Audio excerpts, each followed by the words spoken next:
നമ്മൾ ഇന്നത്തെ ക്ലാസ്സിൽ ഡിസ്കസ് ചെയ്യാൻ പോകുന്നത് പെഡഗോജിയിലെ യൂണിറ്റ് 4 ആയിട്ടുള്ള മെത്തേഡ്സ് ഓഫ് ടീച്ചിങ് ഏതാണോ സബ്ജക്റ്റ് അതാണ് നമ്മുടെ ടോപ്പിക് എന്ന് പറയുന്നത്. Methods of teaching particular subject, അതായത് method of teaching physical science, methods of teaching English, methods of teaching commerce, mathematics, അങ്ങനെ നിങ്ങളുടെ സബ്ജക്റ്റ് ഏതാണോ അതനുസരിച്ചുള്ള മെത്തേഡ്സ് ഓഫ് ടീച്ചിങ് ആയിരിക്കും നിങ്ങൾക്ക് ഉണ്ടായിരിക്കുക. പക്ഷേ ഏതൊരു സബ്ജക്റ്റ് എടുക്കുകയാണെങ്കിലും അതിലെ എല്ലാ ടീച്ചിങ് മെത്തേഡ്സും സെയിം ആയിട്ടാണ് നമുക്ക് കാണാൻ പറ്റുക. അതിൽ കൊടുക്കുന്ന എക്സാമ്പിൾസ് മാത്രമാണ് ഡിഫറൻസ് ഉണ്ടാവുക കേട്ടോ. അപ്പോൾ കുഴപ്പമില്ല, നമുക്കിത് കോമൺ ആയിട്ട് പഠിക്കാൻ പറ്റുന്ന ഒരു ചാപ്റ്ററാണ്. അപ്പോൾ മെയിനായിട്ട് മെത്തേഡ് ഓഫ് ടീച്ചിങ്ങിൽ നമുക്ക് ടീച്ചർ സെൻറ്റേർഡ് ഇൻസ്ട്രക്ഷനും അതുപോലെ തന്നെ ലേണർ സെൻറ്റേർഡ് ഇൻസ്ട്രക്ഷനെയും കുറിച്ച് പഠിക്കാനുണ്ട്. അതായത് ടീച്ചർ സെൻറ്റേർഡ് ടീച്ചിങ് മെത്തേഡ്സും ലേണർ സെൻറ്റേർഡ് ലേണിംഗ് മെത്തേഡ്സ് അല്ലെങ്കിൽ ടീച്ചിങ് മെത്തേഡ്സ് കാര്യങ്ങളൊക്കെ നമുക്ക് പഠിക്കാനുണ്ട്. ഓക്കെ, അപ്പോൾ നമുക്ക് ആ ഒരു പേര് തന്നെ മനസ്സിലാവും അല്ലേ. ടീച്ചർ സെൻറ്റേർഡ് ഇൻസ്ട്രക്ഷൻ വെച്ചാൽ അപ്പോൾ ടീച്ചറായിരിക്കും മെയിൻ ഫോക്കസ് വെച്ചാൽ, ബിക്കോസ് ടീച്ചറായിരിക്കും അവിടെ ഒരു ആക്റ്റീവ് പാർട്ടിസിപ്പേറ്റ്. അപ്പോൾ ടീച്ചേഴ്സിന് ഇമ്പോർട്ടൻസ് ഉള്ള മെത്തേഡ്സാണ് ടീച്ചർ സെൻറ്റേർഡ് മെത്തേഡ്സ്. എന്നാൽ ലേണേഴ്സിനെ ഫോക്കസ് ചെയ്തിട്ട് കൊടുക്കുന്ന ടീച്ചിങ് മെത്തേഡ്സാണ് ലേണർ സെൻറ്റേർഡ്. അവിടെ ലേണേഴ്സിൻ്റെ ഇൻഡിവിജ്വൽ അറ്റൻഷനും കാര്യങ്ങൾക്കൊക്കെ ആയിരിക്കും ഇമ്പോർട്ടൻസ് കൊടുക്കുക കേട്ടോ. അപ്പം വളരെ സിമ്പിളായിട്ടൊരു ചാപ്റ്ററാണ്, നിങ്ങൾക്ക് അറിയുന്ന മെത്തേഡ്സ് തന്നെയാണ് ഇതിൽ പറയുന്നത്. അപ്പോൾ ജസ്റ്റ് നിങ്ങൾ ആ മെത്തേഡ്സ് ഏതാണെന്ന് മനസ്സിലാക്കിയാൽ മതി. ഓരോ മെത്തേഡ്സും അതിൻ്റെ അഡ്വാൻറ്റേജ് ഡിസഡ്വാൻറ്റേജസ് ഒക്കെ പഠിക്കാനുണ്ട്. അത് ജസ്റ്റ് ഒന്ന് മനസ്സിലാക്കി കഴിഞ്ഞാൽ ഈ ചാപ്റ്റർ നമുക്ക് ഈസി ആയിട്ട് കംപ്ലീറ്റ് ചെയ്യാൻ പറ്റും. ഓക്കെ, അപ്പോൾ ടീച്ചർ സെൻറ്റേർഡ് ഇൻസ്ട്രക്ഷനിൽ നമുക്ക് മെയിനായിട്ട് പഠിക്കാനുള്ളത് ലെക്ചർ മെത്തേഡ് പഠിക്കാനുണ്ട്, ഡെമോൺസ്ട്രേഷൻ മെത്തേഡ് പഠിക്കാനുണ്ട്, അതുപോലെ തന്നെ team teaching method. Team teaching മെത്തേഡിനെ വീണ്ടും നമ്മൾ 1 to 1 അങ്ങനെ കുറച്ച് ഒരു 3-4 കാറ്റഗറി ആക്കി വീണ്ടും നമുക്ക് ക്ലാസിഫൈ ചെയ്യാനുണ്ട്. അത് നമ്മൾ ഡീറ്റെയിൽ ആയിട്ട് ഡിസ്കസ് ചെയ്യും കേട്ടോ. Then learner centred instruction. അപ്പം അതിലെന്ന് വെച്ചാൽ ഒരുപാട് ലേണർ സെൻറ്റേർഡ് ഇൻസ്ട്രക്ഷനെ കുറിച്ച് നമുക്ക് ഡിസ്കസ് ചെയ്യാനുണ്ട്. സെൽഫ് ലേണിംഗ്, അപ്പം അതുപോലെ തന്നെ പ്രോഗ്രാംഡ് ഇൻസ്ട്രക്ഷൻ, അതൊക്കെ സെൽഫ് ലേണിങ്ങിൻ്റെ ഇതിൽ വരുന്നതാണ്. അതുപോലെ തന്നെ investigatory approach, collaborative approach, experimental approach, computer assisted instruction, Keller plan ഒരു പുതിയൊരു ഇതായിരിക്കും. അത് കെല്ലർ എന്നുള്ള ഒരു എഡ്യൂക്കേഷനിസ്റ്റ് കൊണ്ടുവന്നിട്ടുള്ള പ്ലാനാണ്. നമുക്ക് ഡീറ്റെയിൽ ഡിസ്കസ് ചെയ്യാം. Then project method, activity based learning, active learning method, advanced active learning method, concept map, ഇങ്ങനെ ഡിഫറെൻറ്റ് ലേണർ സെൻറ്റേർഡ് അപ്രോച്ച് നമുക്ക് പഠിക്കാനുണ്ട്. അപ്പോൾ നിങ്ങൾ നിർബന്ധമായിട്ട് എന്ത് ചെയ്യണം, ഈ ഒരു ടീച്ചിങ് മെത്തേഡ്സിന് 2 ആയിട്ട് ക്ലാസിഫൈ ചെയ്യുക. ടീച്ചർ സെൻറ്റേർഡും ലേണർ സെൻറ്റേർഡും. ടീച്ചർ സെൻറ്റേർഡിൽ ഒരു 3 വരുന്നത്, അത് അങ്ങനെ ക്ലാസിഫൈ ചെയ്യാം. ലേണർ സെൻറ്റേർഡ് ഒരുപാട് ഇത് വരുന്നുണ്ട്, അത് നിങ്ങൾക്ക് അങ്ങനെ ക്ലാസിഫൈ ചെയ്ത് പഠിക്കാം. ഓക്കെ, അപ്പോൾ കറക്റ്റ് ഏതിൻ്റെ അണ്ടറിലാണ് വരുന്നത് എന്നുള്ള നല്ലൊരു ഐഡിയ നിങ്ങൾ ഉണ്ടാക്കിയെടുക്കണം കേട്ടോ. ഓക്കെ, അപ്പോൾ നമുക്ക് ഓരോ കാര്യങ്ങളായിട്ട് നോക്കാം. അപ്പോൾ നമ്മുടെ ഡിഫറെൻറ്റ് ടീച്ചിങ് മെത്തേഡ്സ് കാര്യങ്ങളൊക്കെയാണ് നമ്മൾ നോക്കാൻ പോകുന്നത്. അതിൽ ഫസ്റ്റ് വരുന്നത് നമ്മൾ എന്താണ് ഈ മെത്തേഡ് ഓഫ് ടീച്ചിങ് കൊണ്ട് ഉദ്ദേശിക്കുന്നത് നമ്മൾ മനസ്സിലാക്കണം അല്ലേ. എന്താണ് ഒരു method of teaching? Teachers scientific വേയിൽ കുട്ടികളുടെ അടുത്ത് സബ്ജക്ട്സ് കാര്യങ്ങൾ ഒക്കെ പറയുന്നതിനെയാണ് നമ്മൾ എന്ത് പറയുന്നത്, ഒരു ടീച്ചിങ് എന്നുള്ളതുകൊണ്ട് ഉദ്ദേശിക്കുന്നത് കേട്ടോ. അപ്പം ഈ ഒരു മെത്തേഡ് ഓഫ് ടീച്ചിങ്ങിനെ നമുക്ക് scientific way of presenting the subject keeping in mind the psychological and physical requirement of children. അപ്പോൾ അതവർ ഫിസിക്കലിയും സൈക്കോളജിക്കലിയും ഒക്കെ സപ്പോർട്ട് ചെയ്യുന്ന രീതിയിൽ വേണം ഒരു സബ്ജക്റ്റ് കാര്യങ്ങളൊക്കെ കുട്ടികളടുത്ത് പ്രസൻറ്റ് ചെയ്യാൻ വേണ്ടിയിട്ട്. അപ്പം അതിനെയാണ് നമ്മൾ ടീച്ചിങ് അല്ലെങ്കിൽ മെത്തേഡ്സ് ഓഫ് ടീച്ചിങ് കൊണ്ട് ഉദ്ദേശിക്കുന്നത്. അപ്പോൾ നമ്മളൊരു ക്ലാസ് റൂം കൺസിഡർ ചെയ്യുകയാണെങ്കിൽ അവിടെ നടക്കുന്ന പ്രോസസ്സ് എന്ന് വെച്ചാൽ ടീച്ചിങ് ആൻഡ് ലേണിംഗ് ആണല്ലേ. രണ്ടിനും ഭയങ്കര ഇമ്പോർട്ടൻസ് ഉണ്ട്. ടീച്ചിങ് കാര്യങ്ങൾ പ്രോപ്പറായ മാത്രമേ ലേണിംഗ് കാര്യങ്ങളും പ്രോപ്പറായിട്ട് നടക്കുകയുള്ളൂ. അപ്പം ഡിഫറെൻറ്റ് ടീച്ചേഴ്സിൻ്റെ ടീച്ചിങ് സ്റ്റൈൽസ് ഡിഫറെൻ്റ് ആയിരിക്കും. ഇപ്പം ഓരോരുത്തർക്ക് അവരുടേതായിട്ടുള്ള ഓരോ ടീച്ചിങ് സ്റ്റൈൽസ് കാര്യങ്ങളുണ്ടായിരിക്കും. അവർക്ക് ഏറ്റവും കംഫർട്ടായിട്ടുള്ള ടീച്ചിങ് സ്റ്റൈൽ കാര്യങ്ങളുണ്ടായിരിക്കും. അപ്പം ചില കാര്യങ്ങളൊക്കെ വളരെ നല്ലതായിരിക്കും, ചിലപ്പോൾ ബെറ്റർ ആക്കേണ്ടി വരും, അങ്ങനെ. അപ്പോൾ നമ്മളിപ്പം ഇനി നോക്കാൻ പോകുന്നത് ഡിഫറെൻറ്റ് ടീച്ചിങ് മെത്തേഡ്സ് കാര്യങ്ങളെക്കുറിച്ചിട്ടാണ് നോക്കാൻ പോകുന്നത്. അപ്പം അതിൽ ഫസ്റ്റ് നമ്മൾ ഡിസ്കസ് ചെയ്യാൻ പോകുന്നത് ടീച്ചർ സെൻറ്റേർഡ് മെത്തേഡ്സ് ആണ്. നമുക്ക് 3 മെത്തേഡ്സ് ആണ് പഠിക്കാനുള്ളത്. ലെക്ചറും ഡെമോൺസ്ട്രേഷനും ടീം ടീച്ചിങ്ങും. ടീം ടീച്ചിങ്ങിനെ വീണ്ടും നമ്മൾ ഒരു 4-5 മെത്തേഡ്സ് ആക്കിയിട്ട് ക്ലാസിഫൈ ചെയ്യുന്നുണ്ട്. അപ്പം ഈ 3 മെത്തേഡും നിങ്ങൾക്ക് ഓൾറെഡി ആ ഒരു പേരിൽ തന്നെ മനസ്സിലാക്കാൻ പറ്റുന്നതേ ഉള്ളൂ. ലെക്ചർ മെത്തേഡ് നമുക്കറിയാമല്ലേ, പലപ്പോഴും നമ്മൾ ക്ലാസ്സിൽ കണ്ട് വളർന്നിട്ടുള്ളൊരു മെത്തേഡാണ് lecture method. That means oldest teaching മെത്തേഡാണ് ലെക്ചർ മെത്തേഡ് എന്ന് പറയുന്നത്. ഇത് നമ്മൾ നോക്കുകയാണെങ്കിൽ ഏറ്റവും ഡോമിനൻ്റ് ആയിട്ടുള്ള മെത്തേഡും ഈ ഒരു മെത്തേഡ് തന്നെയാണ്. അതായത് വേറെ ഏത് മെത്തേഡിനേക്കാളും ഡോമിനൻസി കൂടുതലുള്ള മെത്തേഡ് ഈ ഒരു മെത്തേഡാണ്. അതായത് മെജോറിറ്റി ടീച്ചർ ഫോളോ ചെയ്യുന്നത് ഈ ഒരു ലെക്ചർ മെത്തേഡാണ്. അപ്പോൾ ലെക്ചർ മെത്തേഡ് എന്ന് വെച്ചാൽ ടീച്ചേഴ്സ് ക്ലാസ്സിൽ വരുന്നു, ടീച്ചർ ഒരു സബ്ജക്ട്സ് അല്ലെങ്കിൽ കണ്ടന്റ് ടീച്ച് ചെയ്യുന്നു, അങ്ങനെ അതായത് ടീച്ചറാണ് അവിടെ ഒരു ആക്റ്റീവ് പാർട്ടിസിപ്പൻറ്റ്, അതായത് ടീച്ചറാണ് അവിടെ ഡോമിനൻസി ഉള്ളത്. കുട്ടികൾ എന്ത് ചെയ്യുന്നു, ജസ്റ്റ് ടീച്ചർ എന്താണോ പറയുന്നത് അത് കേൾക്കുകയാണ് ചെയ്യുന്നത്. അല്ലാതെ കുട്ടികൾ ഒരു ആക്റ്റീവായിട്ട് ലെക്ചർ മെത്തേഡിൽ പാർട്ടിസിപ്പേറ്റ് ചെയ്യുന്നില്ല. കുട്ടികൾ ടീച്ചർ പറയുന്ന ഓരോ കാര്യങ്ങൾ ഒബ്സർവ് ചെയ്യുന്നു അങ്ങനെ. അപ്പോൾ ഈ ലെക്ചർ മെത്തേഡിൽ കൂടുതൽ ഫോക്കസ് കൊടുക്കുന്നത് സബ്ജക്ട്സ് ഓറിയൻറ്റഡ് ആയിട്ടുള്ള കാര്യങ്ങൾക്കാണ്, അല്ലാതെ കുട്ടികളുടെ ആക്ടിവിറ്റി ബേസ്ഡ് കാര്യങ്ങൾക്കൊന്നും അത്ര ഒരു ഇമ്പോർട്ടൻസ് കൊടുക്കുന്നില്ല. അപ്പോൾ ഇതൊക്കെയാണ് ലെക്ചർ മെത്തേഡ്. അപ്പോൾ ലെക്ചർ മെത്തേഡ് ടീച്ചേഴ്സ് എന്ത് ചെയ്യണം, കുട്ടികളെ മാക്സിമം എൻകറേജ് ചെയ്യുന്ന പോലെ, കുട്ടികൾ കൂടുതൽ കണ്ടന്റ് കൊടുക്കുന്ന പോലെയൊക്കെയാണ് ക്ലാസ് എടുക്കേണ്ടത്. അപ്പോൾ ഈ ലെക്ചർ മെത്തേഡ് എന്താണെന്ന് മനസ്സിലായില്ലേ? അപ്പോൾ ഇതിനും എന്തുണ്ടാവും, മെറിറ്റ്സും ഡിമെറിറ്റ്സും ഉണ്ടാവും അല്ലേ. അപ്പോൾ നമ്മൾ ഫസ്റ്റ് മെറിറ്റ്സ് ആണ് നോക്കാൻ പോകുന്നത്. അപ്പോൾ മെറിറ്റ്സ് എന്ന് വെച്ചാൽ ഒരു വലിയ ഒരു ലാർജ് കുട്ടികളുള്ള ഒരു ക്ലാസ് ആണെങ്കിൽ നമുക്ക് ഏറ്റവും ഈസി ആയിട്ട് ചെയ്യാൻ പറ്റുന്നത് ലെക്ചർ മെത്തേഡാണ്. പിന്നെ അതുപോലെ തന്നെ ഈ ലാബോ എക്യുപ്മെൻറ്റ്സോ എയ്ഡ്സോ ഇതൊന്നും ഇല്ലാത്ത ടൈപ്പ് ഒരു കണ്ടന്റ് കാര്യങ്ങളാണ് നമ്മൾ പഠിപ്പിക്കുന്നതെങ്കിൽ നമുക്ക് ഏറ്റവും ഈസി ആയിട്ട് യൂസ് ചെയ്യാൻ പറ്റുന്ന മെത്തേഡ് ലെക്ചർ മെത്തേഡാണ്. അപ്പോൾ ലെക്ചർ മെത്തേഡിൽ നമുക്ക് നമ്മുടെ സിലബസിലെ കണ്ടന്റ് കാര്യങ്ങളൊക്കെ ഈസി ആയിട്ട് കുട്ടികൾക്ക് പറഞ്ഞു കൊടുക്കാൻ പറ്റും. അതുകൊണ്ട് തന്നെ ത്രൂ ലെക്ചർ മെത്തേഡ് നമുക്ക് ഈസി ആയിട്ട് ടൈം ലിമിറ്റിൽ നമുക്ക് ചാപ്റ്റേഴ്സ് കാര്യങ്ങളൊക്കെ കവർ ചെയ്യാൻ പറ്റും. അപ്പോൾ ഈ ഒരു ലെക്ചർ മെത്തേഡ് എടുക്കുന്നതോടുകൂടി ടീച്ചേഴ്സിന് സാറ്റിസ്ഫാക്ഷൻ കിട്ടുന്ന ഒരു മെത്തേഡും കൂടിയാണ് ലെക്ചർ മെത്തേഡ്. ബിക്കോസ് നമുക്ക് കുട്ടി കണ്ടന്റ് പറഞ്ഞു കൊടുക്കാൻ പറ്റുന്നുണ്ട്, ലാർജർ ഏരിയ നമുക്ക് കൺട്രോൾ ചെയ്യാൻ പറ്റുന്നുണ്ട്, അതുപോലെ തന്നെ നമ്മൾ ടോപ്പിക് ടൈം ടു ടൈം തീരുന്നുണ്ട്. സോ ടീച്ചേഴ്സിന് ഇതൊരു സാറ്റിസ്ഫാക്ഷൻ കിട്ടുന്ന മെത്തേഡാണ്. അപ്പം ഈ ഒരു ലെക്ചർ മെത്തേഡ് എടുക്കുന്നതോടുകൂടി ടീച്ചേഴ്സിന് കുറേ ഡെവലപ്പ് ചെയ്യാൻ പറ്റും. ബിക്കോസ് കണ്ടിന്യൂസ്ലി ലെക്ചർ മെത്തേഡ് എടുക്കുന്ന ടീച്ചേഴ്സിന് അവരുടെ സ്കിൽസ് കാര്യങ്ങളും അല്ലെങ്കിൽ അവരുടെ ടീച്ചിങ് മെത്തേഡ്സ് കാര്യങ്ങളൊക്കെ ഈസി ആയിട്ട് ഡെവലപ്പ് ചെയ്തെടുക്കാൻ പറ്റും. ഓക്കെ, സോ അപ്പം ഇങ്ങനത്തെ കാര്യങ്ങളൊക്കെയാണ് നമ്മളിതിൻ്റെ ഒരു മെറിറ്റ്സിൽ പറയുന്നത്. സോ അപ്പം അതൊക്കെ നമുക്ക് അതിൻ്റെ മെറിറ്റ്സിൽ ഇൻക്ലൂഡ് ചെയ്യാം. അതുപോലെ തന്നെ ലെക്ചർ മെത്തേഡ് മീൻസ് ഒരു 1 hour ഒക്കെ ലെക്ചർ മെത്തേഡ് ഉണ്ടായിരിക്കും അല്ലേ. അപ്പോൾ കുട്ടികൾക്ക് കുറച്ചുകൂടി അവരുടെ ഒരു സ്പാൻ ഓഫ് അറ്റൻഷൻ കൂട്ടാൻ വേണ്ടിയിട്ട് ഈ ഒരു ലെക്ചർ മെത്തേഡ് അതിനെ ഹെൽപ്പ് ചെയ്യുന്നുണ്ട്. അപ്പം പിന്നെ അതുപോലെ തന്നെ ചെറിയൊരു ടൈമിൽ ഒരുപാട് കാര്യങ്ങൾ പറഞ്ഞു പോകാൻ ലെക്ചർ മെത്തേഡ് ഹെൽപ്പ് ചെയ്യുന്നുണ്ട്. അപ്പോൾ ഇതൊക്കെ എന്തൊക്കെ ലെക്ചർ മെത്തേഡിൻ്റെ മെറിറ്റ്സിൽ എഴുതാവുന്നതാണ്. അപ്പോൾ അതുപോലെ തന്നെ നമുക്ക് ലെക്ചർ മെത്തേഡ് ഒരുപാട് ഡിമെറിറ്റ്സ് ഉണ്ട് അല്ലേ. ഡിമെറിറ്റ്സ് എന്ന് വെച്ചാൽ ഫസ്റ്റ് വലിയൊരു ഡിമെറിറ്റ്സ് വെച്ചാൽ കുട്ടികളുടെ പാർട്ടിസിപ്പേഷൻ ഇവിടെ നെഗ്ലക്റ്റ് ചെയ്യാണ്. അത് ടീച്ചേഴ്സ് മാത്രമാണ് ക്ലാസ് എടുക്കുന്നത്, അതായത് കുട്ടികൾക്കൊരു ഇമ്പോർട്ടൻസ് കാര്യങ്ങളൊന്നും ഇതിൽ കൊടുക്കുന്നില്ല. അപ്പോൾ കുട്ടികളുടെ ആ ഒരു ഇമ്പോർട്ടൻസിനെ അവഗണിക്കുന്നത് ഇതിൻ്റെ ഒരു ഡിമെറിറ്റ്സ് ആണ്. അതുപോലെ തന്നെ ഇപ്പോൾ നമ്മൾ ഒരേ സമയം ഒരാൾ മാത്രം ക്ലാസ് എടുക്കുന്നു, അത് നമ്മൾ ഒബ്സർവ് ചെയ്തുകൊണ്ടിരുന്നാൽ അഫ്കോഴ്സ് കുട്ടികൾക്ക് അത്രയും സമയമൊന്നും ഒരു കാര്യം ഒബ്സർവ് ചെയ്ത് നിൽക്കാൻ പറ്റില്ല, കോൺസെൻട്രേറ്റ് ചെയ്യാൻ പറ്റില്ല. അതുകൊണ്ട് തന്നെ പല സബ്ജക്ട്സ് കാര്യങ്ങളൊന്നും അണ്ടർസ്റ്റാൻഡ് ചെയ്യാതെ വരും, അതും ഒരു ഡിമെറിറ്റ്സ് ആണ്. ഓക്കെ, അപ്പം ഇതെന്താ വെച്ചാൽ വീക്ക് സ്റ്റുഡൻസിന് കുറച്ച് ബുദ്ധിമുട്ടായിരിക്കും. ബിക്കോസ് ഒരു കാര്യം പറയുമ്പം അത് ഒരു എക്സ്പെരിമെൻറ്റും കാര്യങ്ങളൊന്നും ഇല്ലാതെ ജസ്റ്റ് ഇങ്ങനെ ബൈ ഹാർട്ട് പഠിക്കുന്ന പോലെ പഠിക്കാൻ വീക്ക് സ്റ്റുഡൻസിന് അത് ബുദ്ധിമുട്ടായിരിക്കും. അതുപോലെ തന്നെ ഇവിടെ കുട്ടികളുടെ പ്രീവിയസ് നോളേജോ അല്ലെങ്കിൽ അവരുടെ ഒരു ആക്ടിവിറ്റി ബേസ്ഡ് ലേണിങ്ങിനൊന്നും ഇമ്പോർട്ടൻസ് കൊടുക്കുന്നില്ല. അതുപോലെ തന്നെ ഇവിടെ ടീച്ചിങ് മെത്തേഡ്സ് അല്ലെങ്കിൽ ടീച്ചിങ് എയ്ഡ്സ് കാര്യങ്ങളൊക്കെ കുറവായിരിക്കും. അപ്പം ഇതൊരു എന്താ പറയുക, ഒരു ഡെമോക്രാറ്റിക് അല്ലാത്ത അൺഡെമോക്രാറ്റിക് ഒരു മെത്തേഡായിട്ടാണ് കൺസിഡർ ചെയ്യുന്നത്. അതുകൊണ്ട് തന്നെ ചെറിയ ക്ലാസ്സിലൊക്കെ ഈ മെത്തേഡ് എടുത്തു കഴിഞ്ഞാൽ കുട്ടികൾക്ക് ഒട്ടും കോൺസെൻട്രേറ്റ് ചെയ്യാൻ പറ്റില്ല. ഒരു ഡിഗ്രി ലെവൽ അല്ലെങ്കിൽ ഹൈ ലെവലിലൊക്കെ ആണെങ്കിൽ ലെക്ചർ മെത്തേഡ് ഓക്കെയാണ്, പക്ഷേ എല്ലാ ക്ലാസ് റൂമിലും ലെക്ചർ മെത്തേഡ് ഓക്കെ അല്ല. അപ്പം ഈ ഒരു ലെക്ചർ മെത്തേഡ് കാരണം കുട്ടികളുടെ പ്രോബ്ലം സോൾവിങ് സ്കിൽസോ അല്ലെങ്കിൽ ക്രിയേറ്റീവ് തിങ്കിങ് ഒന്നും ഡെവലപ്പ് ചെയ്യുന്നില്ല. സോ അപ്പം ഇതൊക്കെയാണ് മെയിനായിട്ട് ഇതിൻ്റെ ഡിമെറിറ്റ്സിൽ നമുക്ക് പറയാനുള്ളത്. നമുക്കറിയാലോ ഒരു ലെക്ചർ മെത്തേഡ് ഒരു ടീച്ചർ വന്ന് ക്ലാസ്സിൽ 1 hour നിർത്താതെ ലെക്ചർ മെത്തേഡ് നടത്തി നമുക്ക് എന്തൊക്കെ ബുദ്ധിമുട്ടുണ്ടായിരിക്കും. സോ ഇതൊക്കെ വെച്ചിട്ട് നിങ്ങൾ എഴുതിയാൽ മതി. Next one is demonstration method. Demonstration method നമുക്കറിയാലോ, ഒരു കാര്യം ഡെമോൺസ്ട്രേറ്റ് ചെയ്ത് കാണിച്ചു കൊടുത്തിട്ട് പഠിപ്പിക്കുന്ന മെത്തേഡാണ് ഡെമോൺസ്ട്രേഷൻ മെത്തേഡ്.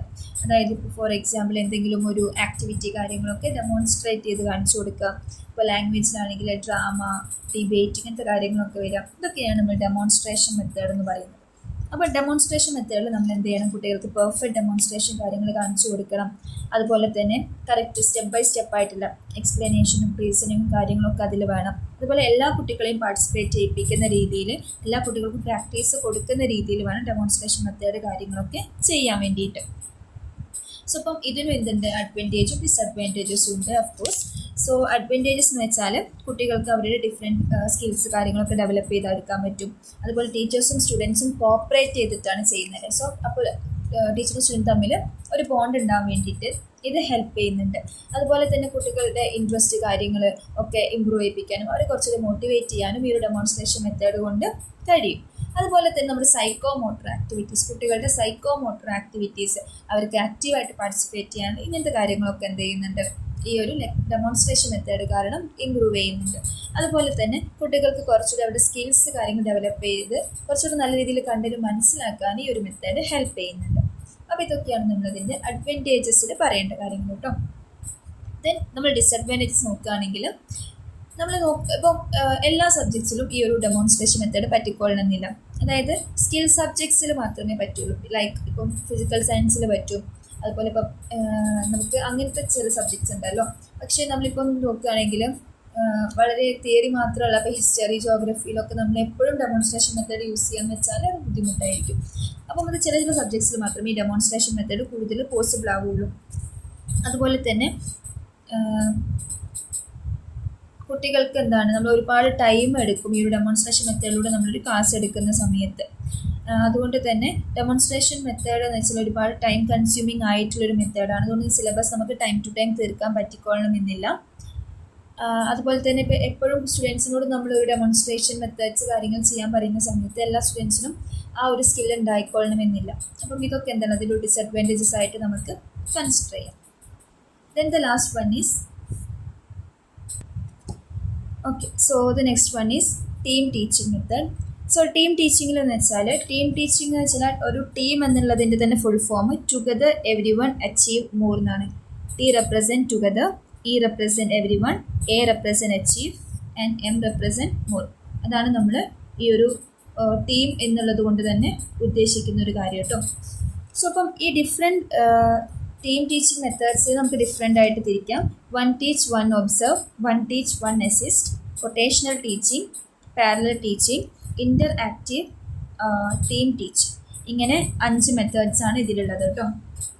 അപ്പം ഒരു ടീം ടീച്ചിങ് വെച്ചാൽ ഒന്നിൽ കൂടുതൽ ടീച്ചേഴ്സ് എന്ത് ചെയ്യുക, കൊളാബറേറ്റ് ചെയ്തിട്ട് നടക്കുന്ന ടീച്ചിങ് മെത്തേഡ്സിനെയാണ് നമുക്ക് ടീം ടീച്ചിങ് എന്ന് പറയാൻ പറ്റുക. സോ അപ്പം ടീം ടീച്ചിങ് എന്ന് വെച്ചുമ്പോൾ 2 ടീച്ചേഴ്സ് കൊളാബറേറ്റ് ചെയ്യണം. അപ്പോൾ അവർ രണ്ടുപേരും പ്ലാൻ ചെയ്യണം, അവരതിന് ലെസൺ പ്ലാൻ കാര്യങ്ങൾ ഉണ്ടാക്കണം, അവർ ക്രിയേറ്റീവ് ആയിട്ടുള്ള എൻവിറോൺമെൻറ്റ് ക്രിയേറ്റ് ചെയ്യണം, അങ്ങനെയൊക്കെ. സോ അപ്പോൾ ഇതൊക്കെയാണ് ടീം ടീച്ചിങ്ങിൽ മെയിനായിട്ട് ഉദ്ദേശിക്കുന്നത്. അപ്പോൾ ടീം ടീച്ചിങ്ങിൻ്റെ ഒരു പ്രത്യേകത വെച്ചാൽ നോർമൽ ടീച്ചിങ്ങിനേക്കാൾ കുറച്ചുകൂടി കുട്ടികളെ ഫോക്കസ് ചെയ്തിട്ട് കുട്ടികളെ മോണിറ്റർ ചെയ്യാൻ പറ്റുന്ന രീതിയിൽ, കുറച്ചുകൂടി കുട്ടികൾക്ക് അറ്റൻഷൻ കൊടുക്കാൻ പറ്റുന്ന രീതിയിലാണ് ഒരു ടീം ടീച്ചിങ് മെത്തേഡ്സ് കാര്യങ്ങളൊക്കെ കൊണ്ടുപോകുന്നത്. അപ്പോൾ അതിൽ വൺ ടീച്ച് വൺ ഒബ്സർവ് ആണെങ്കിൽ 2 ടീച്ചേഴ്സാണ് അറ്റ് ഒരു ക്ലാസ്സിലുണ്ടാവുക. ഒരു ടീച്ചറായിരിക്കും ക്ലാസ് എടുക്കുക. മറ്റു ടീച്ചേഴ്സ് എന്ത് ചെയ്യും, ക്ലാസ് റൂമിൽ ഇങ്ങനെ ചുറ്റിയിട്ട് കുട്ടികളുടെ അവരെ എത്രത്തോളം അതിൽ ശ്രദ്ധിക്കുന്നുണ്ട്, അവരവിടെ എന്തെങ്കിലും ഡൈവേർട്ട് ചെയ്തിട്ടുണ്ടോ, അങ്ങനത്തെ കാര്യങ്ങളൊക്കെയാണ് മറ്റു ടീച്ചർ ഒബ്സർവ് ചെയ്യുക. One teach one assist. ഇവിടെ എന്ന് വെച്ചാൽ ഒരു ടീച്ചർ ക്ലാസ് എടുക്കും, മറ്റു ടീച്ചർ അതിനെ അസിസ്റ്റ് ചെയ്യും. അതായത് ചില ടോപ്പിക്സിനെ അസിസ്റ്റ് ചെയ്യും, അതുപോലെ തന്നെ ചില ഡൗട്ട് ക്ലിയറൻസിനും കാര്യങ്ങൾക്കൊക്കെ അസിസ്റ്റ് ചെയ്യും. സോ ഓരോ കുട്ടികളുടെ അടുത്ത് പോയിട്ട് അവരെ വർക്ക് ചെയ്തിട്ടുണ്ടോ എന്നൊക്കെ നോക്കുന്നതാണ് വൺ ടീച്ച് വൺ അസിസ്റ്റിൽ ഉദ്ദേശിക്കുന്നത്. Next is rotational teaching. Rotational teaching എന്ന് വെച്ചാൽ ഇപ്പോൾ ഒരു ക്ലാസ് 2 ടീച്ചേഴ്സ് ആണെങ്കിൽ ഗ്രൂപ്പ്സിന് എന്ത് ചെയ്യും, അവർ സ്മോളർ ഗ്രൂപ്പ്സായിട്ട് തിരിച്ചിട്ട് ആദ്യം ഒരു ചെറിയ കണ്ടന്റിനെ അവർ സ്മോളർ ഗ്രൂപ്പായിട്ട് തിരിച്ചിട്ട് ആദ്യം ഒരു ഗ്രൂപ്പിനോ ടീച്ചർ ക്ലാസ് എടുക്കും, ദെൻ അടുത്ത ഗ്രൂപ്പിന് അടുത്ത ടീച്ചർ ക്ലാസ് എടുക്കും. അങ്ങനെ അവരത് റൊട്ടേഷനിൽ ഓരോരോ ഗ്രൂപ്പ്സിന് ക്ലാസ് എടുത്തുകൊണ്ടേയിരിക്കും. ഇതിനെയാണ് നമ്മൾ റൊട്ടേഷണൽ ടീച്ചിങ് കൊണ്ട് ഉദ്ദേശിക്കുന്നത്. Next is parallel teaching. Parallel teaching എന്ന് വെച്ചാൽ നമ്മൾ എന്ത് ചെയ്യുന്നുണ്ട്, ചെറിയ ചെറിയ സ്മോളർ ഗ്രൂപ്പ്സ് ആക്കി തിരിച്ചിട്ട് ടീച്ചേഴ്സ് എന്ത് ചെയ്യുന്നു, അവരുടെ ലെസൺസും കാര്യങ്ങളും ഇതാക്കിയിട്ട് ഓരോ ടീച്ചേഴ്സ് എന്ത് ചെയ്യും, ഓരോ സെക്ഷന് ക്ലാസ് എടുക്കും. So that is parallel teaching. So at a time same topics 2 ഗ്രൂപ്പിലും പോകുന്നതാണ് parallel teaching. Okay. Next is interactive team teaching. Interactive team ടീച്ചിങ്ങിൽ ഉദ്ദേശിക്കുന്നതെന്ന് വെച്ചാൽ 2 ഫാക്കൾട്ടി മെമ്പേഴ്സ് എന്ത് ചെയ്യും, മറ്റേ ടൈം ക്ലാസ്സിലുണ്ടായിരിക്കും. സോ അവരെന്ത് ചെയ്യും, കണ്ടിന്യൂസ്ലി എന്ത് ചെയ്യും, ക്ലാസ് എടുത്തുകൊണ്ടേയിരിക്കും. അതായത് ഈ ടോപ്പിക്സ് തന്നെ അവരിങ്ങനെ കണ്ടിന്യൂസ്ലി പീരീഡിൻ്റെ എൻഡ് വരെ അവർ ക്ലാസ് എടുത്തുകൊണ്ടിരിക്കും. So that is interactive team teaching. അപ്പം ഈ ഒരു ലെക്ചർ മെത്തേഡിനേക്കാളും ഡെമോൺസ്ട്രേഷൻ മെത്തേഡിനേക്കാളും കുട്ടികളെ കുറച്ചുകൂടെ ഫോക്കസ് ചെയ്തിട്ട് അവർക്കൊരു ഇൻഡിവിജ്വൽ അറ്റൻഷൻ കൊടുക്കുന്ന പോലത്തെ ടീച്ചിങ് ആണ് ടീം ടീച്ചിങ്ങിൽ ഉദ്ദേശിക്കുന്നത്. അപ്പം ബെനിഫിറ്റ്സ് ഓഫ് ടീം ടീച്ചിങ് ആണെങ്കിൽ കുട്ടികൾ നമ്മുടെ ടീച്ചിങ് സ്കിൽസ് ഇമ്പ്രൂവ് ചെയ്യാൻ വേണ്ടിയിട്ട് ഹെൽപ്പ് ചെയ്യും. അതുപോലെ തന്നെ കുട്ടികൾക്ക് കുറച്ചുകൂടെ ഫോക്കസ് ചെയ്ത് പഠിപ്പിക്കാനൊക്കെ ടീം ടീച്ചിങ് ഹെൽപ്പ് ചെയ്യുന്നുണ്ട്. അതുപോലെ തന്നെ നമ്മുടെ ടീച്ചിങ് സ്കിൽസ് ഇമ്പ്രൂവ് ചെയ്യുക, നമുക്ക് ഡിഫറെൻറ്റ് ഓപ്പർച്യൂണിറ്റീസ് കിട്ടാനൊക്കെ ഇത് ഹെൽപ്പ് ചെയ്യുന്നുണ്ട്. ഇതിൻ്റെ ഡിസഡ്വാൻറ്റേജ് പറയുന്നതെന്ന് വെച്ചാൽ ഇപ്പം at a time 2 teachers class എടുക്കുന്ന സമയത്ത് അവിടെ ഒരു കമ്പാരിസൺ വരാനുള്ള ചാൻസ് കൂടുതലാണ്. കാരണം 2 ടീച്ചേഴ്സും ഡിഫറെൻറ്റ് ഇൻഡിവിജ്വൽസ് ആയതുകൊണ്ട് തന്നെ ഡിഫറെൻറ്റ് ടീച്ചിങ് സ്റ്റൈൽസ് കാര്യങ്ങളൊക്കെ ആയിരിക്കും ഉണ്ടായിരിക്കുക. അപ്പോൾ കുട്ടികളുടെ ഇടയിൽ അങ്ങനെ ഒരു കമ്പാരിസൺ വരാനൊക്കെ ഇത് കാരണമാവും. പിന്നെ ചിലവർക്ക് ഒരു ടീച്ചറെ ഇഷ്ടപ്പെടാനും മറ്റു ടീച്ചറെ ഇഷ്ടപ്പെടാതിരിക്കാനുള്ള ചാൻസ് ഒക്കെ ഉണ്ട്. അപ്പം അതൊക്കെ ആ ഒരു ക്ലാസ് റൂമിൻ്റെ ഫ്ലോനെ ബാധിക്കും. അപ്പം അങ്ങനത്തെ കാര്യങ്ങളൊക്കെ എന്ത് ചെയ്യുന്നുണ്ട്, ഇതിൻ്റെ ഡിസഡ്വാൻറ്റേജ് പറയാൻ പറ്റും. അതുപോലെ തന്നെ ഒരു ടീച്ചർ ക്ലാസ് എടുക്കുന്ന സമയത്ത് ഉള്ളതുപോലെയല്ല, കുറച്ചും കൂടെയും പ്ലാനിങ് ആവശ്യമുള്ള ഒരു കാര്യമാണ് ടീം ടീച്ചിങ് കൊണ്ട് ഉദ്ദേശിക്കുന്നത്. സോ അപ്പോൾ അതൊക്കെ ഒരുപാട് ടൈം കൺസ്യൂം ആയിട്ടുള്ള പ്രോസസ്സാണ്. അപ്പോൾ ഇതൊക്കെ നിങ്ങൾക്ക് എന്ത് ചെയ്യാൻ പറ്റും, ഡിസഡ്വാൻറ്റേജസ് കാര്യങ്ങളിൽ എഴുതാൻ പറ്റും. ദ നെക്സ്റ്റ് വൺ ഈസ് ഇത്രയാണ് നമുക്ക് ടീച്ചർ സെൻറ്റേർഡിൽ പറയാനുള്ളത്. നെക്സ്റ്റ് നമ്മൾ നോക്കാൻ പോകുന്നത് ലേണർ സെൻറ്റേർഡ് മെത്തേഡ്സ് ആണ്. ലേണർ സെൻറ്റേർഡ് മെത്തേഡ്സ് ആണ് കുട്ടികളുടെ ക്രിട്ടിക്കൽ തിങ്കിങ്ങും അവരുടെ ഒരു പ്രോബ്ലം സോൾവിങ് കപ്പാസിറ്റിയും ഇതെല്ലാം കൂടെ ഇൻക്ലൂഡ് ചെയ്തിട്ടുള്ളതാണ് ഈ ഒരു ലേണർ സെൻറ്റേർഡ് അപ്രോച്ച് എന്ന് പറയുന്നത്. അപ്പോൾ അതിൽ ഫസ്റ്റ് വൺ ആണ് സെൽഫ് ലേണിംഗ്. സെൽഫ് ലേണിംഗ് എന്ന് വെച്ചാൽ ആരുടെയും ഒരു ഹെൽപ്പില്ലാതെ കുട്ടികൾ സ്വയം പഠിക്കുന്നത്, without the assistance of others കുട്ടികൾ എന്ത് ചെയ്യുന്നുണ്ട്, സ്വയം പഠിക്കുന്നതിനെയാണ് സെൽഫ് ലേണിംഗ് പറയുക. കുട്ടികൾ തന്നെ അവരുടെ ലേണിംഗ് നീഡ്സ് ഡയഗ്നോസ് ചെയ്തിട്ട് അവരുടെ ലേണിംഗ് ഗോൾസിന് വേണ്ടി കുട്ടികൾ സ്വയം പഠിക്കുന്നതാണ്. അപ്പോൾ അതിന് വേണ്ടി കുട്ടികൾ എന്ത് ചെയ്യും, റിസോഴ്സസ് കാര്യങ്ങളൊക്കെ സെറ്റ് ചെയ്യും. അതവർക്ക് ഡിഫറെൻറ്റ് ഏരിയയിൽ നിന്ന് അവർക്ക് റിസോഴ്സസ് കാര്യങ്ങളൊക്കെ സെറ്റ് ചെയ്യാം. സോ അതാണ് സെൽഫ് ലേണിംഗ് കൊണ്ട് ഉദ്ദേശിക്കുന്നത്.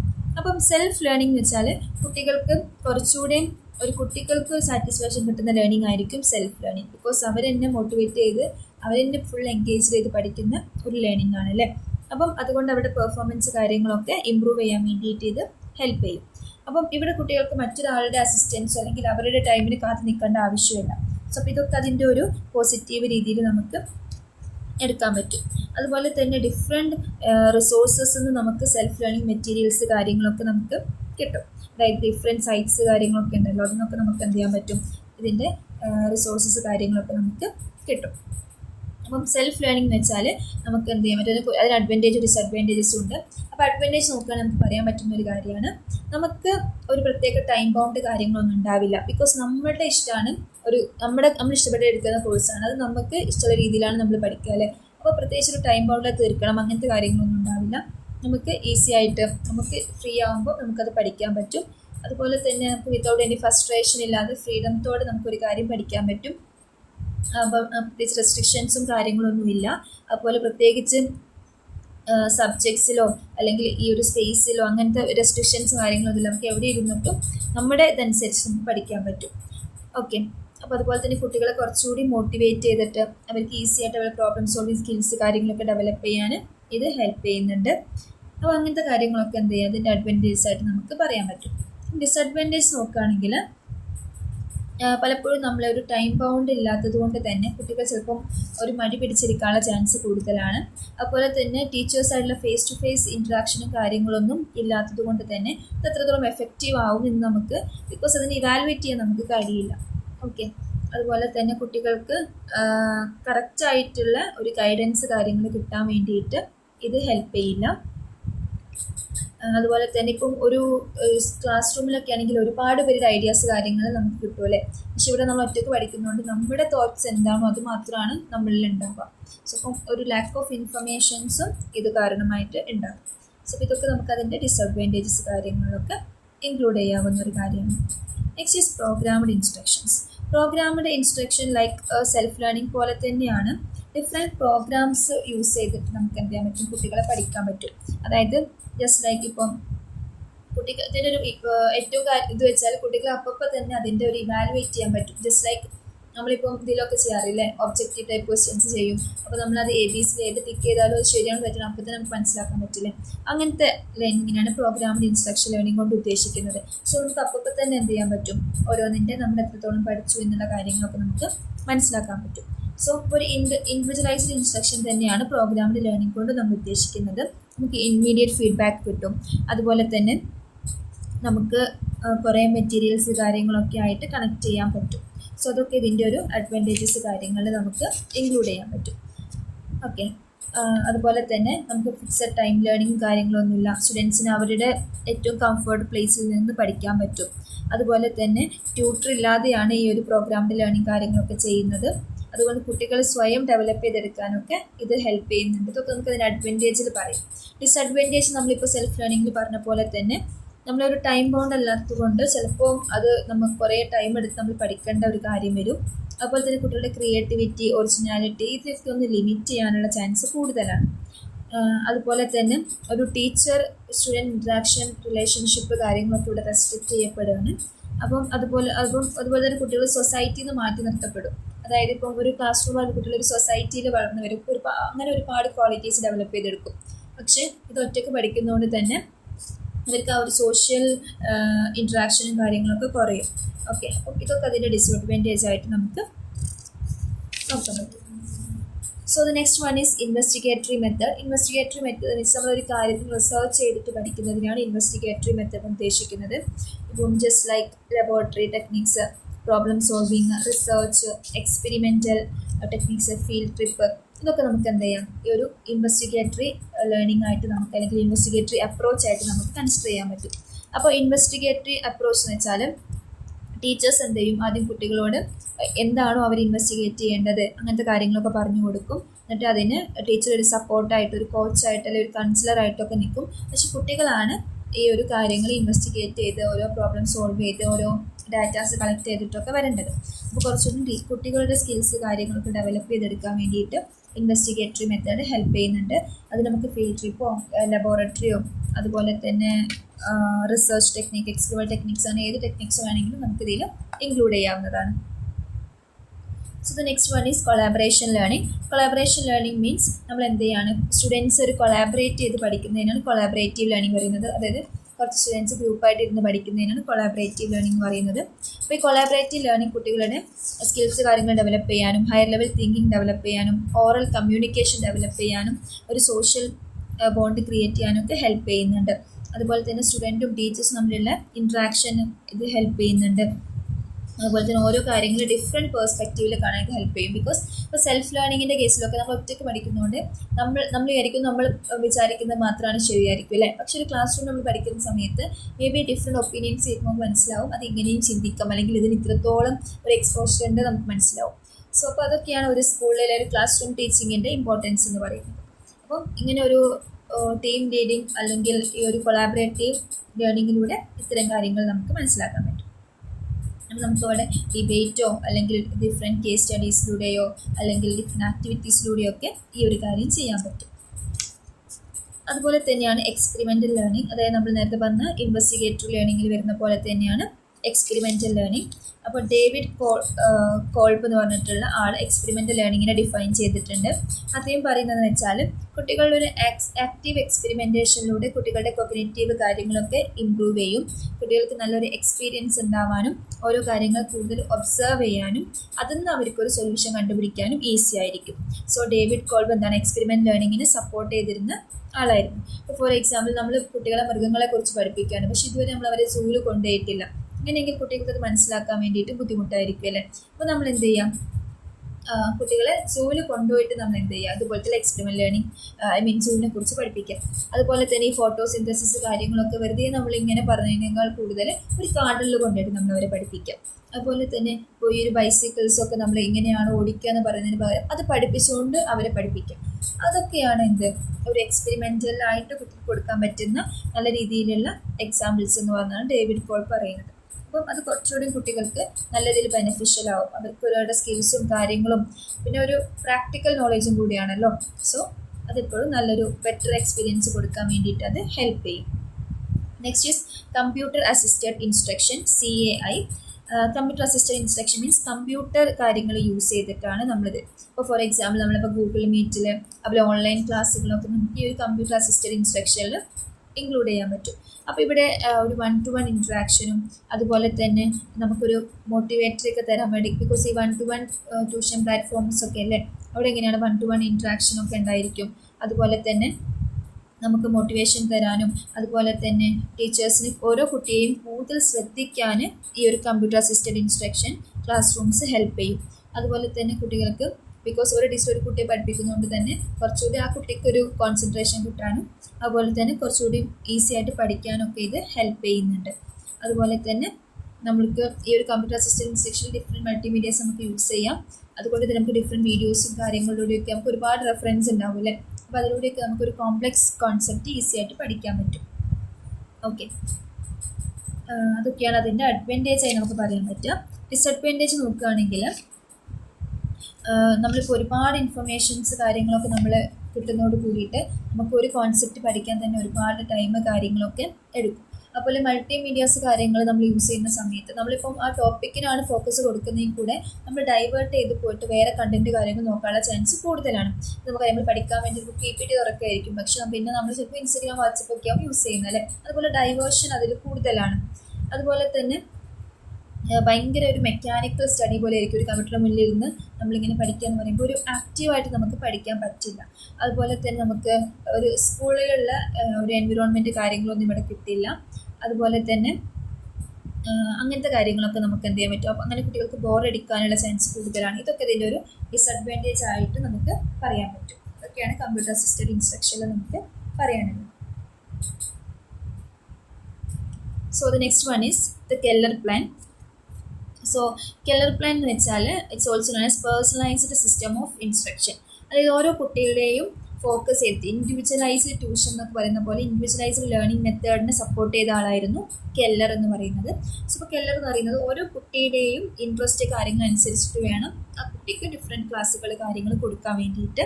അപ്പം ഒരു കുട്ടിക്ക് എന്താണോ ഏത് കോഴ്സാണോ ഇഷ്ടം അത് ആ കുട്ടിക്ക് ഇൻഡിപെൻഡൻ്റിൽ എടുക്കാൻ പറ്റണം.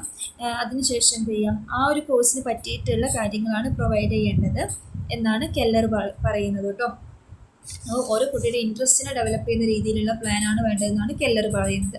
അപ്പോൾ ഇതിൻ്റെ അഡ്വാൻറ്റേജസ് എന്ന് വെച്ചാൽ ഓരോ കുട്ടികൾക്കും എന്ത് ചെയ്യാൻ പറ്റും, അവരുടെ ഇൻട്രസ്റ്റ് ഉള്ള കാര്യങ്ങൾ പഠിക്കാൻ പറ്റും. പിന്നെ ഇതൊരു സ്കൂൾ സിസ്റ്റം ഓഫ് സ്റ്റഡി ഇല്ലാത്തതുകൊണ്ട് തന്നെ പണിഷ്മെൻ്റ് ഇല്ല.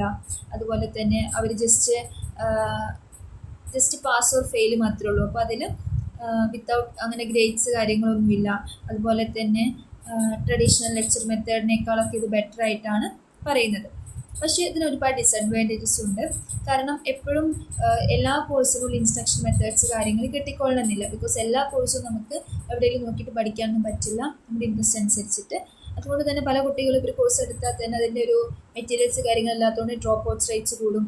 അതുപോലെ തന്നെ നമ്മുടെ ഒരു ഇൻട്രസ്റ്റ് മാറിക്കൊണ്ടിരിക്കും അല്ലേ. അപ്പോൾ നമ്മൾ പെർട്ടിക്കുലർ കോഴ്സ് മാത്രം ഫോക്കസ് ചെയ്ത് പഠിക്കുന്ന സമയത്ത് മേ ബി നമ്മുടെ ഫ്യൂച്ചറിൽ അതിൻ്റെ ഒരു ഇൻട്രസ്റ്റ് മാറിക്കഴിഞ്ഞാൽ നമുക്കത് കണ്ടിന്യൂ ചെയ്യാനുള്ള ബുദ്ധിമുട്ട് കാര്യങ്ങളൊക്കെ ഉണ്ടായിരിക്കും. അതുപോലെ തന്നെ ഇത് നമ്മൾ മാത്രം പഠിക്കുന്നതുകൊണ്ട് തന്നെ അവിടെ ഒരു ഹ്യൂമൻ ഇൻട്രാക്ഷൻസും കാര്യങ്ങളും ആ ഒരു ബോണ്ട് കാര്യങ്ങളൊക്കെ ഇല്ലാതായി പോകും. സോ ഇതൊക്കെ നമുക്കതിൻ്റെ ഡിസഡ്വാൻറ്റേജസിൽ പറയാവുന്ന കാര്യങ്ങളാണ്. So the next one is project method. Project നമുക്കറിയാമല്ലോ, നമുക്കൊരു പെർട്ടിക്കുലർ ടോപ്പിക്ക് തരും, ഒരു പർപ്പസ്ഫുൾ ആക്ടിവിറ്റിയാണ്. നമുക്ക് പെർട്ടിക്കുലർ ടോപ്പിക്ക് തന്നതിന് ശേഷം നമ്മൾ എന്ത് ചെയ്യാം, അതിനെക്കുറിച്ച് റിസർച്ച് കാര്യങ്ങളൊക്കെ നടത്തിയിട്ട് ശേഷം വേണം നമ്മൾ എന്ത് ചെയ്യാൻ, പ്രൊജക്റ്റ് ചെയ്യാൻ. അപ്പോൾ നമ്മൾ ഡിഫറെൻറ്റ് സബ്ജക്ട്സിലും കാര്യങ്ങളിലൊക്കെ നമുക്ക് എന്ത് ചെയ്യാൻ പറ്റും, പ്രൊജക്റ്റ് കാര്യങ്ങളൊക്കെ ചെയ്യാൻ പറ്റും. അപ്പോൾ അതിന് ഒരുപാട് ഡാറ്റാസ് കളക്ട് ചെയ്യണം, ഒരുപാട് ഇൻവെസ്റ്റിഗേഷൻ നടത്തണം, ഒരുപാട് അവരുടെ അഭിപ്രായങ്ങളും കാര്യങ്ങളും ഒക്കെ അതിൽ വേണം. അപ്പോൾ നമ്മൾ പ്രൊജക്റ്റ് ചെയ്യുന്ന സമയത്ത് നമ്മൾ ആദ്യം ഒരു ടോപ്പിക്ക് നമ്മൾ ചൂസ് ചെയ്യണം. അതിനുശേഷം നമ്മൾ കറക്റ്റ് പ്ലാൻ ചെയ്ത് ആ ഒരു പ്രൊജക്റ്റ് എക്സിക്യൂട്ട് ചെയ്യണം. ദെൻ അത് ഇവാലുവേറ്റ് ചെയ്യണം, അത് നമ്മൾ റെക്കോർഡ് ചെയ്യണം, പിന്നെ നമ്മൾ പ്രസൻറ്റ് ചെയ്യണം. അങ്ങനെ ഒരുപാട് കാര്യങ്ങൾ എന്ത് ചെയ്യുന്നുണ്ട്, ഒരു പ്രൊജക്റ്റിൽ നടത്തുന്നുണ്ട്. അപ്പോൾ ഒരു പ്രൊജക്റ്റ് നമ്മൾ ചെയ്യാമെന്ന് വെച്ചാൽ തന്നെ അതിൽ നമുക്ക് ഒരുപാട് മേഖലകളിൽ നമുക്ക് എക്സ്പേർട്ട് ആവാൻ പറ്റും. ബിക്കോസ് നമ്മൾ അതിൽ ഈ പിക്ചോറിയൽ കാര്യങ്ങൾ, റെപ്രസെൻറ്റ് ചെയ്യും, ഗ്രാഫിക്കൽ കാര്യങ്ങൾ, മാപ്സ് കാര്യങ്ങൾ, അങ്ങനെ ഒരുപാട് കാര്യങ്ങൾ നമ്മളതിൽ ഇൻക്ലൂഡ് ചെയ്യുന്നുണ്ട്. ഇപ്പോൾ നമ്മൾ ചെറുപ്പത്തിൽ നമ്മളൊക്കെ സ്കൂൾ ടൈമിലൊക്കെ പ്രൊജക്റ്റ് ചെയ്തവരായിരിക്കും. അപ്പോൾ നമുക്കറിയാം അതിൽ ഏതൊക്കെ കാര്യങ്ങളാണ് ഇൻക്ലൂഡ് ചെയ്തിട്ടുള്ളത്. അപ്പം ഈ പ്രൊജക്ട്സ് മെത്തേഡ് ചെയ്യുന്നതോടുകൂടി കുട്ടികളുടെ സൈക്കോളജിക്കൽ ഫിസിയോളജിക്കൽ കാര്യങ്ങളൊക്കെ ഇമ്പ്രൂവ് ചെയ്യാൻ വേണ്ടിയിട്ട് ഹെൽപ്പ് ചെയ്യുന്നുണ്ട്. അതുപോലെ തന്നെ കുട്ടികൾക്ക് ഒരു സോഷ്യൽ ഇൻട്രാക്ഷൻ ഉണ്ടാകും. ബിക്കോസ് നമ്മൾ ഡാറ്റ കളക്ഷന് വേണ്ടി ചിലപ്പം ഡിഫറെൻറ്റ് ആളുകളെ നമ്മൾ മീറ്റ് ചെയ്യേണ്ടി വരും, അവിടെ ക്വസ്റ്റ്യൻ ചോദിക്കേണ്ടി വരും. അപ്പോൾ നമ്മുടെ ഒരു സെൽഫ് കോൺഫിഡൻസും സെൽഫ് ഡിസിപ്ലിനും ഒക്കെ ഇമ്പ്രൂവ് ചെയ്യാൻ വേണ്ടി ഇത് ഹെൽപ്പ് ചെയ്യും. അതുപോലെ തന്നെ സോഷ്യൽ ഇൻട്രാക്ഷനും കാര്യങ്ങളും ഒക്കെ ഉണ്ടാവാനും കുട്ടികൾക്ക് കുറച്ചുകൂടി ഇൻട്രസ്റ്റോടെ പഠിക്കാനൊക്കെ ഇത് ഹെൽപ്പ് ചെയ്യുന്നുണ്ട്. ഇനി ഡീമെറിറ്റ്സ് പറയുകയാണെങ്കിൽ പ്രൊജക്റ്റ് ചില സമയത്ത് ഭയങ്കര എക്സ്പെൻസീവും ടൈം കൺസ്യൂമിങ് ആയിട്ടുള്ള പ്രോസസ്സാണ്. അതായത് നമ്മൾ ഡിഫറെൻറ്റ് കാര്യങ്ങൾ ചെയ്യണം, അല്ലെങ്കിൽ ഡിഫറെൻറ്റ് മെറ്റീരിയൽസ് വാങ്ങിയിട്ട് ചെക്ക് ചെയ്യണം. അപ്പോൾ അത് ഭയങ്കര എക്സ്പെൻസീവ് ആയിരിക്കും. അതുപോലെ തന്നെ ഒരു പ്രൊജക്ട് മെത്തേഡിലൂടെ ഒരു സിസ്റ്റമാറ്റിക് കണ്ടിന്യൂസ് ടീച്ചിങ് പോസിബിൾ അല്ല. അതുപോലെ തന്നെ എല്ലാ സ്റ്റുഡൻസിനും ഒരേ ടൈപ്പ് അല്ല. ബിക്കോസ് പ്രൊജക്റ്റ് തന്നെ ഡിഫറെൻറ്റ് ടൈപ്പ് ഓഫ് ടോപ്പിക്സ് ആണ് കിട്ടുക. അപ്പോൾ ഓരോ സ്റ്റുഡൻസിനും ഡിഫറെൻറ്റ് ടൈപ്സ് ഓഫ് ടോപ്പിക്സ് ആണ് കിട്ടുക. അപ്പം അതും ഇതിനെ ബാധിക്കും. അപ്പം അതൊക്കെയാണ് നമുക്കതിന് ഡീമെറിറ്റ്സിൽ പറയാനുള്ളത്. Next is activity based learning method. Activities based ABL methods വളരെ ഇമ്പോർട്ടൻ്റ് ഒരു മെത്തേഡാണ്. അതായത് കുട്ടികൾക്ക് ഒരു എക്സ്പീരിയൻസ്ഡ് ലേണിംഗ് കൊടുക്കുക എന്നുള്ളതാണ് ഒരു ആക്ടിവിറ്റി ബേസ്ഡ് ലേണിംഗ് മെത്തേഡ് കൊണ്ട് ഉദ്ദേശിക്കുന്നത്. അതായത് വിത്തിൻ ദ കരിക്കുലം തന്നെ നമ്മൾ എന്ത് ചെയ്യണം, കുട്ടികൾക്ക് different activity based learning methods കൊടുക്കുക. അത് വിഷ്വൽ ആവാം, ഓഡിറ്ററി ആവാം, റീഡിങ് ആൻഡ് റൈറ്റിംഗ് ആവാം, അതുപോലെ തന്നെ ആക്ടിവിറ്റീസ്, കൈനസ്തെറ്റിക് ആക്ടിവിറ്റീസ് അതുപോലെ ഉള്ളതാവാം. അതായത് ഇപ്പം ലൈക്ക് എന്തെങ്കിലും ഗെയിംസോ മെഡിറ്റേഷനോ എക്സസൈസോ കാര്യങ്ങളൊക്കെ അതിൽ നമുക്ക് ഇൻക്ലൂഡ് ചെയ്യാൻ പറ്റും.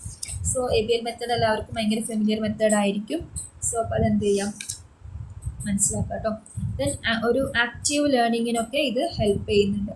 സോ ആക്റ്റീവ് ലേണിംഗ് മെത്തേഡാണ് നെക്സ്റ്റ് നമുക്ക് ALM പഠിക്കാനുള്ളത്. ആക്റ്റീവ് ലേണിംഗ് മെത്തേഡ് എന്ന് വെച്ചാൽ കുട്ടികളെ കുറച്ചുകൂടി നമ്മൾ എന്ത് ചെയ്യാം, ആക്റ്റീവായിട്ട് നമ്മൾ നോക്കുന്ന ഒരു അപ്രോച്ചാണ് ആക്റ്റീവ് ലേണിംഗ് മെത്തേഡ്സ്. നമ്മൾ നേരത്തെ പറഞ്ഞ പോലെ ആക്ടിവിറ്റി ബേസ്ഡ് ലേണിങ്ങിൻ്റെ തന്നെ ഒരു തന്നെയാണ് ആക്റ്റീവ് ലേണിംഗ് മെത്തേഡും. അതായത് ലൈക്ക് ഡിസ്കഷൻ, പ്രോബ്ലം സോൾവിങ്, അതായത് different field studies, role plays, ഇങ്ങനെ ഡിഫറെൻറ്റ് മെത്തേഡ്സ് നമുക്ക് ആക്റ്റീവ് ലേണിംഗ് മെത്തേഡ്സിൽ ഇൻക്ലൂഡ് ചെയ്യാം. ആക്ച്വലി ആക്ടിവിറ്റി ബേസ്ഡ് പോലെ തന്നെയാണ് ആക്റ്റീവ് ലേണിംഗ് മെത്തേഡ് കേട്ടോ. അപ്പോൾ ഈ ഒരു ആക്ടിവിറ്റി ബേസ്ഡ് ലേണിംഗിന് വെച്ചാൽ കുട്ടിക്ക് പ്രത്യേകിച്ച് ബേർഡനോ എക്സാമിനേഷൻ ഫിയറോ അങ്ങനത്തെ കാര്യങ്ങളൊന്നും ഉണ്ടാവില്ല. അപ്പം അതൊക്കെ തന്നെ ഈ ഒരു ആക്റ്റീവ് ലേണിംഗ് മെത്തേഡിലൊക്കെ കമ്പയർ ചെയ്ത് നിങ്ങൾ സെയിം തന്നെ എഴുതിയാൽ മതി. ഓക്കെ, സോ അപ്പോൾ അതൊക്കെയാണ്. അപ്പം നമ്മളിപ്പോൾ ഒരു ആക്റ്റീവ് ലേണിംഗ് മെത്തേഡ്സിൻ്റെ അഡ്വാൻറ്റേജ് നോക്കുകയാണെങ്കിൽ കുട്ടികളുടെ കണ്ടന്റ് നോളജ് കാര്യങ്ങളൊക്കെ ഇമ്പ്രൂവ് ചെയ്യാൻ വേണ്ടിയിട്ട് ഇത് ഹെൽപ്പ് ചെയ്യുന്നുണ്ട്. Critical thinking, problem solving skills, other benefits കാര്യങ്ങളൊക്കെ ഇമ്പ്രൂവ് ചെയ്യാൻ വേണ്ടിയിട്ട് ഇത് ഹെൽപ്പ് ചെയ്യുന്നുണ്ട്. അപ്പം അതൊക്കെ ഭയങ്കര ഒരു ഇതാണ്. അതുപോലെ കുട്ടികളുടെ ലീഡർഷിപ്പ് സ്കിൽസ് എൻകറേജ് ചെയ്യാൻ, കുട്ടികളുടെ ഒരു സോഷ്യൽ ഇൻട്രാക്ഷൻ ഇമ്പ്രൂവ് ചെയ്യാനൊക്കെ ഇത് ഹെൽപ്പ് ചെയ്യുന്നുണ്ട്. സോ അപ്പം അതൊക്കെയാണ് ഇതിൽ മെയിനായിട്ട് പറയുന്ന കാര്യങ്ങൾ കേട്ടോ. So the next one is അതുപോലെ തന്നെ advanced active learning method. Advanced active learning മെത്തേഡ്സിൽ മെയിനായിട്ട് ഇൻക്ലൂഡ് ചെയ്യുന്നത് വെച്ചാൽ നമ്മൾ പറഞ്ഞ ഒരു ആക്ടിവിറ്റി ബേസ്ഡ് ലേണിങ്ങിൻ്റെയും ആക്റ്റീവ് ലേണിംഗ് മെത്തേഡ്സിൻ്റെയും ഇൻക്ലൂഡ് ചെയ്തിട്ട് തന്നെയാണ് ഈ ഒരു മെത്തേഡ് നമുക്ക് പറയാൻ പറ്റുക. നിങ്ങൾക്കത് രണ്ടും സെയിം ആയിട്ട് എഴുതിയാൽ മതി കേട്ടോ. സോ അപ്പം ഒരു അതിൽ മെയിനായിട്ട് ടീച്ചേഴ്സ് എന്ത് ചെയ്യും, കുട്ടികൾക്ക് ഒരു ഗൈഡായിട്ടും അവർക്കൊരു ഓപ്പൺ കമ്മ്യൂണിക്കേഷനുള്ള ഒരു ഹെൽപ്പൊക്കെ ചെയ്യും. അപ്പോൾ സ്റ്റുഡൻസ് എന്ത് ചെയ്യാൻ പറ്റും, അവിടെ ഫ്രണ്ട്സ് ഗ്യാങ് ഒക്കെ ആയിട്ട് ഓപ്പൺ കമ്മ്യൂണിക്കേഷനും കാര്യങ്ങളൊക്കെ നടത്താൻ പറ്റും. ഓക്കെ, അപ്പം അഡ്വാൻസ്ഡ് ആക്റ്റീവ് ലേണിംഗ് മെത്തേഡ്സ് എന്ന് വെച്ചാൽ സ്റ്റുഡൻസിൻ്റെ ഡെവലപ്മെൻറ്റിന്, അതായത് അവിടെ കുട്ടികൾക്ക് ഇനി പ്രോബ്ലം സോൾവിങ് സ്കിൽസ് കാര്യങ്ങളൊക്കെ ഡെവലപ്പ് ചെയ്യാൻ വേണ്ടിയിട്ടാണ് ഇത് ഹെൽപ്പ് ചെയ്യുന്നത്. അപ്പം ഇതിൽ ടീച്ചേഴ്സ് എന്ന് വെച്ചാൽ കുട്ടികളുടെ നല്ല രീതിയിൽ അവരെ അണ്ടർസ്റ്റാൻഡ് ചെയ്തിട്ട് അവരെ എൻഹാൻസ് ചെയ്യുന്ന രീതിയിലാണ് ടീച്ചേഴ്സ് ഇതിൽ ആക്ട് ചെയ്യേണ്ടത്. അപ്പോൾ കുട്ടികളെ ഒരു ആക്റ്റീവ് ലേണറാക്കി മാറ്റുക. ടീച്ചേഴ്സ് എന്ത് ചെയ്യുക, അവർക്ക് വേണ്ടിയിട്ടുള്ള കാര്യങ്ങളും ഒക്കെ പ്രൊവൈഡ് ചെയ്ത് അവരെ എൻകറേജ് ചെയ്തിട്ട് അവരെ കുറച്ചുകൂടി ഇൻഡിപെൻഡൻ്റ് ആക്കാനാണ് ടീച്ചേഴ്സ് ഇതിൽ ശ്രമിക്കേണ്ടത്. So the last one is concept map. Concept map എന്ന് വെച്ചാൽ ഒരു വിഷ്വൽ റെപ്രസെൻറ്റേഷൻ ഓഫ് ഇൻഫർമേഷനെയാണ് നമ്മൾ കോൺസെപ്റ്റ് മാപ്പ് എന്ന് പറയുക. നമ്മളതും ചെറിയ ക്ലാസ്സിലൊക്കെ നമ്മൾ കോൺസെപ്റ്റ് മാപ്പ് ഉണ്ടാക്കിയിട്ടുണ്ട്. അതായത് ഒരു ചാപ്റ്ററിന് നമുക്ക് എന്ത് ചെയ്യാൻ പറ്റും, നമ്മളിപ്പം ഒരു സൂര്യനെ വരച്ചിട്ട് അതിൽ ഡിഫറെൻറ്റ് ഇത് കൊടുക്കുന്ന പോലെ ഒരു ചാപ്റ്ററിന് നമ്മൾ ഡിഫറെൻറ്റ് രീതിയിൽ ഇങ്ങനെ കണക്ട് ചെയ്ത് വരയ്ക്കുന്നതിനെയാണ് കോൺസെപ്റ്റ് മാപ്പ്. അപ്പോൾ നമുക്ക് ഈസി ആയിട്ട് ഒരു കോൺസെപ്റ്റ് മാപ്പ് കണ്ടു കഴിഞ്ഞാൽ ഈസി ആയിട്ട് നമുക്ക് എന്ത് ചെയ്യാൻ പറ്റും, ഒരു ചാപ്റ്ററിൽ എന്താണ് പറഞ്ഞിരിക്കുന്നതെന്ന് നമുക്ക് ഈസി ആയിട്ട് മനസ്സിലാക്കാൻ പറ്റും. അപ്പോൾ ഓരോ കോൺസെപ്റ്റ് ഈസി ആയിട്ട് മനസ്സിലാക്കാൻ പറ്റും. അതുപോലെ തന്നെ ഓരോ കാര്യങ്ങൾ മനസ്സിലാക്കിയിട്ട് പഠിക്കാൻ ഈ ഒരു കോൺസെപ്റ്റ് മാപ്പൊക്കെ ഹെൽപ്പ് ചെയ്യുന്നുണ്ട്. അതുപോലെ തന്നെ നമുക്ക് ഓരോ കാര്യങ്ങളെയും നമുക്ക് എന്ത് ചെയ്യാൻ പറ്റും, ഇലാബറേറ്റ് ചെയ്തിട്ട് ഒരു മാപ്പിൽ ഇൻക്ലൂഡ് ചെയ്യാൻ പറ്റും. അപ്പോൾ ഇവിടെ നമ്മൾ കുറച്ച് കോൺസെപ്റ്റ് മാപ്പിൻ്റെ എക്സാമ്പിൾസ് ആണ് പറയുന്നത്. അപ്പോൾ ഇങ്ങനെ ഡിഫറെൻറ്റ് മാപ്സ് ഉണ്ട്. സ്പൈഡർ മാപ്പ് ഉണ്ട്, അപ്പോൾ ഹൈറാർക്കിയൽ ഓർ ക്രോണോളജിക്കൽ മാപ്പ് ഉണ്ട്, ഫ്ലോ ചാർട്ട്സ് കാര്യങ്ങളൊക്കെ ഉണ്ട്. അപ്പോൾ സ്പൈഡർ മാപ്പ് എന്ന് വെച്ചാൽ എന്താണ്, നമ്മൾ സെൻറ്ററിൽ എന്താണോ കാര്യം എഴുതിയിട്ട് നമ്മളിപ്പോൾ ജസ്റ്റ് ചെറുപ്പത്തിൽ നമ്മൾ ഒരു സൂര്യൻ വരച്ചിട്ട് ഒരുപാട് ഇങ്ങനെ ഇത് കൊടുത്ത് എഴുതില്ല, അതുപോലെ തന്നെ ഒരു ഇതിനെ ബേസ് ചെയ്തിട്ടുള്ള ഡിഫറെൻറ്റ് കാര്യങ്ങൾ, അതാണ് സ്പൈഡർ മാപ്പ് കൊണ്ട് ഉദ്ദേശിക്കുന്നത്. ഹൈറാർക്കിയൽ ഓർ ക്രോണോളജിക്കൽ മാപ്പ് എന്ന് വെച്ചാൽ ഡിഫറൻസിയേഷൻ ടേബിളിൽ കൊടുക്കുന്ന പോലത്തെ ഒരു കോൺസെപ്റ്റിനെ നമ്മൾ രണ്ടാക്കി ഡിഫറൻഷ്യേറ്റ് ചെയ്യുന്നു, അതിനെ പിന്നെ ഡിഫറൻഷ്യേറ്റ് ചെയ്ത് ചെയ്യുന്നതാണ് ഹൈറാർക്കിക്കൽ ഒരു കോൺസെപ്റ്റ് മാപ്പാണ് കേട്ടോ. Next flow chart. നമുക്കറിയാം ഓരോന്നിൻ്റെ ഇങ്ങനെ ഓർഡർലി നമ്മൾ ലോജിക്കലി അറേഞ്ച് ചെയ്യുന്നതിനെയാണ് നമ്മൾ കോൺസെപ്റ്റ് മാപ്പ് കൊണ്ട് ഉദ്ദേശിക്കുന്നത്. ദെൻ സിസ്റ്റംസ് മാപ്പ് എന്ന് വെച്ചാൽ ഇപ്പോൾ നമ്മളെ ഉള്ളിലുള്ള ഡാറ്റാസ് തമ്മിൽ തന്നെ റിലേഷൻഷിപ്പ് ഉണ്ടായിരിക്കും. അപ്പം ആ ഡാറ്റാസിനെ കൂടെ ഇൻക്ലൂഡ് ചെയ്തിട്ട് നമുക്ക് കണക്ട് ചെയ്തിട്ടൊക്കെ ചെയ്യാൻ പറ്റുന്നതാണ് സിസ്റ്റം മാപ്പ് എന്ന് പറയുന്നത്. സോ ഇതും എന്താണ്, ഒരു കോൺസെപ്റ്റ് മാപ്പിന് എക്സാമ്പിളാണ്. അപ്പോൾ ഈ കോൺസെപ്റ്റ് മാപ്പ് ഉദ്ദേശിക്കുന്നത് ഈസി ആയിട്ട്, അത് സിമ്പിളായിട്ട് നമുക്കൊരു കോൺസെപ്റ്റ് പഠിക്കാനും കോൺസെപ്റ്റ് മാപ്പ് നമ്മളെ ഹെൽപ്പ് ചെയ്യുന്നുണ്ട്. അതുപോലെ തന്നെ നമുക്ക് ഈസി ആയിട്ട് എന്ത് ചെയ്യാൻ പറ്റും, ഒരു കോംപ്ലക്സ് ഐഡിയ ഈസി ആയിട്ട് കമ്മ്യൂണിക്കേറ്റ് ചെയ്യാൻ ഇത് നമ്മളെ ഹെൽപ്പ് ചെയ്യുന്നുണ്ട്. അതുപോലെ തന്നെ എഡ്യൂക്കേഷൻ കാര്യങ്ങളെയൊക്കെ കുറച്ചുകൂടി വൈഡായിട്ട് മനസ്സിലാക്കാൻ ഇത് ഹെൽപ്പ് ചെയ്യും. അതുപോലെ തന്നെ ഈസി ആയിട്ട് ഓരോ കാര്യങ്ങൾ സമ്മറൈസ് ചെയ്യാനും അല്ലെങ്കിൽ ഇപ്പോൾ ഒരു സിസ്റ്റം ആപ്പ് ഒക്കെ യൂസ് ചെയ്തിട്ട് രണ്ട് കാര്യങ്ങൾ തമ്മിൽ റിലേഷൻഷിപ്പ് മനസ്സിലാക്കാനൊക്കെ നമുക്കിതിൽ ഹെൽപ്പ് ചെയ്യുന്നുണ്ട്. അപ്പം ഇങ്ങനെ ഒരു കോൺസെപ്റ്റ് മാപ്പ് ഒരു കുട്ടി ഒരു ചാപ്റ്ററിൽ നിന്ന് ഉണ്ടാക്കുക എന്ന് പറഞ്ഞാൽ തന്നെ ആ കുട്ടിക്ക് എന്ത് ചെയ്യാൻ പറ്റും, ആ ചാപ്റ്ററിനെ കുറിച്ച് നല്ലൊരു ഐഡിയ ഉള്ള കുട്ടികൾക്ക് മാത്രമേ ഇത് ചെയ്യാൻ പറ്റുള്ളൂ. അപ്പോൾ കുറച്ചുകൂടി കുട്ടികളുടെ ആ ഒരു ക്രിയേറ്റീവ് സൈഡും കൂടി ഇമ്പ്രൂവ് ചെയ്യാൻ വേണ്ടിയിട്ട് ഇത് ഹെൽപ്പ് ചെയ്യുന്നുണ്ട്. അതുപോലെ നമ്മുടെ ലാംഗ്വേജ് എബിലിറ്റി ഇമ്പ്രൂവ് ചെയ്യാനും നമ്മുടെ ഒരു കോംപ്ലക്സ് ഐഡിയാസിനെ ഈസി ആയിട്ട് റെപ്രസെൻറ്റ് ചെയ്യാനൊക്കെ ഇത് ഹെൽപ്പ് ചെയ്യുന്നുണ്ട്. സോ അപ്പോൾ ഇതൊക്കെയാണ് മെയിനായിട്ട് ഒരു കോൺസെപ്റ്റ് മാപ്പിൽ നമുക്ക് പറയാനുള്ള കാര്യങ്ങൾ. So that's all about the chapter. ഇത്രയേ ഉള്ളൂ, സിമ്പിളായിട്ടൊരു ചാപ്റ്ററാണ്. അതായത് നമുക്ക് അറിയുന്ന കാര്യങ്ങൾ തന്നെയാണ്, ജസ്റ്റ് ഒന്ന് ഹെഡിങ്സ് മനസ്സിലാക്കിയിട്ട് അഡ്വാൻറ്റേജ് ഡിസഡ്വാൻറ്റേജ് നോക്കി വെച്ചാൽ മതി.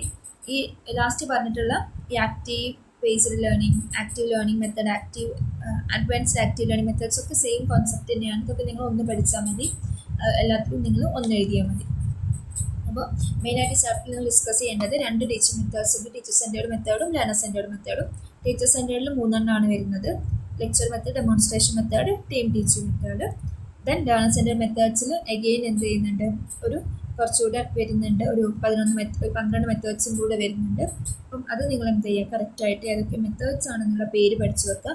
ബാക്കിയൊക്കെ നിങ്ങൾക്ക് അറിയാവുന്ന ഒരു കോൺസെപ്റ്റ് തന്നെയാണ്. സോ നിങ്ങൾക്ക് ഈസി ആയിട്ട് എഴുതാൻ പറ്റും. ഓക്കെ.